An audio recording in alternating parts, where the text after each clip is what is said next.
దాటిపోతే మర్మము తెలియకపోతే. పవర్ స్టార్ పవన్ కళ్యాణ్ హీరోగా నటిస్తున్న ప్రతిష్టాత్మక చిత్రం హరిహర వీరమల్లు.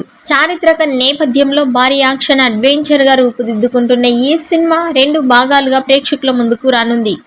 క్రిస్ జాగర్లమూడి, జ్యోతి కృష్ణ సంయుక్తంగా దర్శకత్వం వహిస్తున్న ఈ చిత్రం మొదటి భాగం జూన్ 12న విడుదల కానున్న విషయం తెలిసిందే.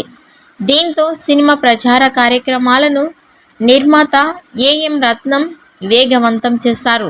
ఈ క్రమంలో ఆయన వరుస ఇంటర్వ్యూలలో పాల్గొంటూ సినిమాకి సంబంధించిన పలు ఆసక్తికర విషయాలను పంచుకుంటున్నారు.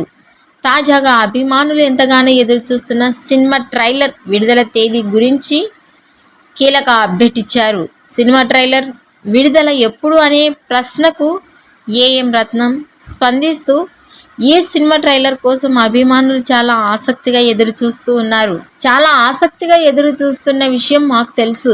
అయితే హరిహర వీరమల్లు 2వ భాగంలో కంప్యూటర్ గ్రాఫిక్స్ చాలా ఎక్కువగా ఉంది. దీనివల్ల కొంత ఆలస్యమైంది. ప్రస్తుతం ఈ సీజీ పనులు చాలా వేగవంతంగా జరుగుతున్నాయి. ఆ పనులు ఒక కొలిక్కి వచ్చిన తర్వాతే ట్రైలర్ను విడుదల చేస్తామని తెలిపారు. ఈ వీడియో నచ్చినట్లయితే లైక్ చేయండి, షేర్ చేయండి. మరిన్ని లేటెస్ట్ అప్డేట్స్ కోసం మా ఛానల్ని సబ్స్క్రైబ్ చేసుకోండి.